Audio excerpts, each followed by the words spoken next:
देखिए क्वेश्चन देख लेते हैं जो कॉन्सेप्ट हमने पिछली बार पढ़ा था। क्या है, ये दो सर्किल दिए गए हैं, हमें ये देखना है कि किस प्रकार टच करते हैं, एक्सटर्नली या इंटरनली, या इंटरसेक्ट करते हैं टू डिस्टिंक्ट पॉइंट्स। तो R1 निकाल लिया। देखिए यहाँ पे G क्या होगा, 2G कितना है, 6 है। 2G कितना है, 6 है। तो G कितना होगा, 3 होगा।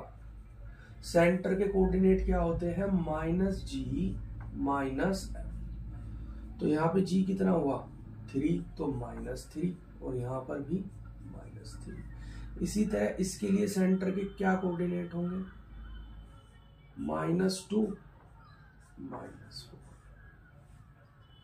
ठीक है, तो रेडियस का फॉर्मूला क्या है, G² F² -C। क्या आया, 9 9 18 में से 2 गए, 16 का √4। G² F² -C, यहाँ पे C क्या है, 11 है, घटा दिया इसको। 4 और 16 कितने हुए, 20, 20 में से 11 गया, 9 का √3। R1 + R2 कितना आया, R1 + R2 आया हमारा 4 और 3 7। और अब हम C1 C2 देख लेंगे, दो सेंटर के बीच की दूरी। C1 ये है, C2 ये है। क्या करेंगे, x2 - x1 का स्क्वायर, या ऐसे कर लो, इसमें से ये घटा दो तब भी की बात है क्योंकि ऊपर स्क्वायर लगा है। -3 -2 का स्क्वायर, -3 ये घटाया, प्लस का स्क्वायर, √2 आ गया। अब हम देख रहे हैं R1 + R2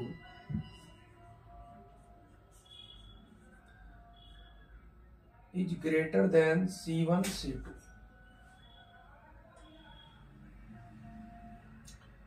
and C1 C2 is greater than R1 - R2, that is 4 - 3, that is 1।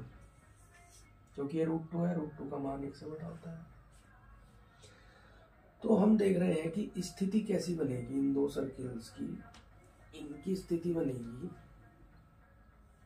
R1 + R2 बड़ा है, यानी एक दूसरे को कट कर रहे हैं, C1 C2 छोटा है, ऐसी स्थिति बनेगी। कॉमन टेंजेंट कितनी होंगी, नंबर ऑफ कॉमन टेंजेंट 2। ठीक है, तो ये स्थिति होगी।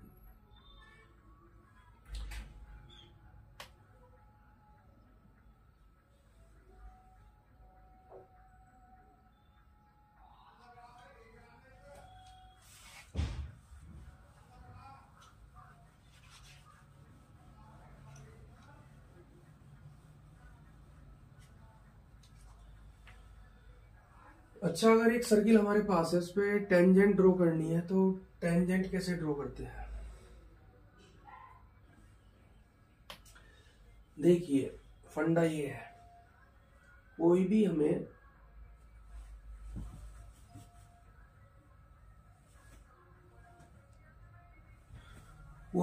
इक्वेशन दी हो लाइन की, कोई भी हमें इक्वेशन दी हो कर्व की, कोई भी हो, x² + y² + 2x = 0, कुछ कोई भी इक्वेशन हो, या y² =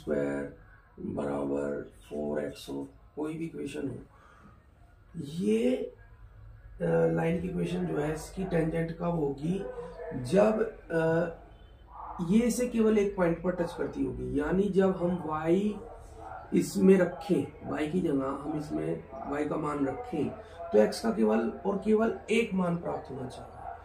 देखिए x का केवल, जैसे कि आपके पास है y², चलिए y² = 4x है, और एक लाइन है y = 2x। ये लाइन, इसकी टेंजेंट कब होगी, जब ये इसे केवल एक पॉइंट पर टच करेगी, और इसके लिए मान लिया यहाँ पे है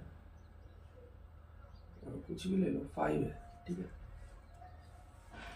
तो इसके लिए हम क्या करेंगे, y की जगह पे क्या रखेंगे, 2x का स्क्वायर 4x प्लस 5, ये क्या आया 4x स्क्वायर, यहाँ पे 4x माइनस 5 इक्वल टू 0। अब हमें देखना है कि ये सीधेधराचार्य विधि से हम सोल्व करते हैं क्या, कि x बराबर minus b plus minus b square minus 4ac upon 2a, ये इसके रूट्स होते हैं। अब रूट्स हमें 2 प्राप्त होंगे क्योंकि यहाँ पे बी स्क्वायर माइनस 4ac की वैल्यू कुछ आएगी, प्लस माइनस करके 2 रूट्स प्राप्त होंगे। तो ये लाइन इस सर्किल को या इस पैराबोला को 2 बिंदुओं पर काटेगी, 2 बिंदुओं पर काटेगी तो टेंजेंट नहीं कहला सकती। टेंजेंट कब कहलाएगी, जब केवल एक पॉइंट पर टच करेगी। एक पॉइंट पर टच कब करेगी, एक पॉइंट पर टच कब करेगी, जब ये वैल्यू 0 होगी, यानी बी स्क्वायर माइनस 4ac बराबर 0। ये टेंजेंसी की कंडीशन है, और ये टेंजेंसी की कंडीशन है तो b क्या है, b है -4,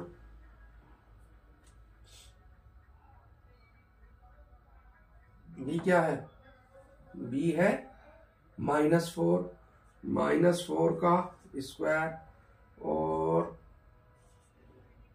8 4 5, अब देखिए यहां से क्या आ रहा है 16 पंजे 80, ये 0 नहीं आ रहा है, तो ये इसकी एक टेंजेंट नहीं है। तो टेंजेंट होने के लिए जरूरी क्या है कि बी स्क्वायर माइनस 4ac बराबर 0 हो।